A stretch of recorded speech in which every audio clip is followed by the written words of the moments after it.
தி Lord friends. இன்றைய தினம் நம்ம எஸ்தர் ராஜாத்தி 2வது அதிகாரம் வசனங்கள் 15 to 17 3 வசனம் தான். இதில் 15வது வசனத்தில் என்ன சொல்லியிருக்கு அப்படின்னா, அகைன் மொர்தெகாய் பற்றி சொல்லியிருக்கு. மொர்தெகாய் யார் அப்படின்ட்டு, அவர் அவருடைய சிறிய தகப்பன் மகள் தான் எஸ்தர். இவ உள்ள அவளோட இதுக்கு முந்தின நாளில் நம்ம அடுத்தடுத்து என்ன செய்வாங்க அப்படின்றதெல்லாம் இந்த பெண்கள் முதல்ல தயார்படுத்தப்பட்டு அதுக்கப்புறம் அவங்கள இது அரசர்கிட்ட கொண்டு போய் விடப்படுவாங்க, அரசர் முன்னாடி நிறுத்தப்படுவாங்க அப்படின்றதெல்லாம் சொன்னோம். இந்த இதில் என்ன சொல்லியிருக்காங்க அப்படின்னா, வரிசையாக தயார்படுத்தப்பட்டு இவ எஸ்தர் ராஜாத்தி அரசரை போய் மீட் பண்ணுற டைம் வந்துருச்சு. அப்போ பொதுவாக அந்த அந்த கடைசி அந்த லெவலுக்கு ராஜாவை மீட் பண்ண போகிறப்ப எல்லா பெண்களும் அது கொண்டு வாங்க, இது கொண்டு வாங்க, அதாவது இந்த ட்ரெஸ்ஸு இந்த ட்ரெஸ்லாம் எனக்கு பிடிக்கல, இதில் நான் ரொம்ப இது எனக்கு சூட் ஆகலை அப்படின்னு அரண்மனையில் கொடுக்குறது இல்லாமல் எக்ஸ்ட்ராவாக ஏதாவது கேட்பாங்க.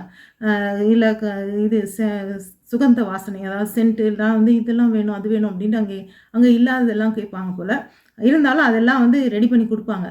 ஆனால் எஸ்தர் ராஜாத்தி என்ன செஞ்சாங்கன்னா, யோகாய் அப்படின்னு முதல்ல பார்த்தோம் இல்லையா, அவர் கண்களில் அவளுக்கு பிடிச்சிருந்துச்சு, அவர் நல்லா அழகாக இருக்காருன்னு சொன்னாருன்னு அவர் என்ன நியமித்தாரோ, அந்த பெண்களுக்கு எவ்வளோ கொடுக்கணும் என்னதுன்னு நியமிச்சிருந்தாங்களோ அதை மட்டும்தான் அவள் அவைல் பண்ணிக்கிட்டா. எக்ஸ்ட்ராவாக ஒன்றும் கேட்கல அந்த ராஜாவை மீட் பண்ணுறதுக்கு எல்லாமே. ஆனாலும் அவளை பார்க்குற அனைவருக்கும் அவளை ரொம்ப பிடிச்சிருந்துச்சு. அவள் ரொம்ப அழகாக இருக்கா, ரொம்ப அவளுடைய பார்வை, அவளுடைய செயல்பாடுகள் எல்லாமே ரொம்ப நல்லா இருந்தது போல் அப்படின்ட்டு. அதுக்கு அடுத்த வசனத்தில் என்ன சொல்லியிருக்காங்க அப்படின்னா, எஸ்தர் ராஜா கடைசியாக ஃபைனலி ஒரு 10 மாதத்துக்கு அப்புறம் ராஜாவை மீட் பண்ண போயிடுறா.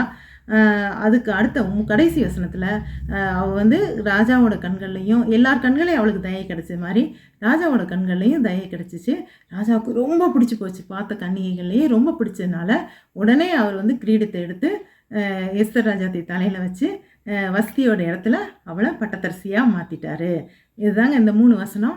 இந்த வசனத்தில் இதை பற்றின உங்களுடைய கருத்துக்களை கமெண்ட்டில் சொல்லுங்கள். நாளை மீண்டும் சந்திப்போம்.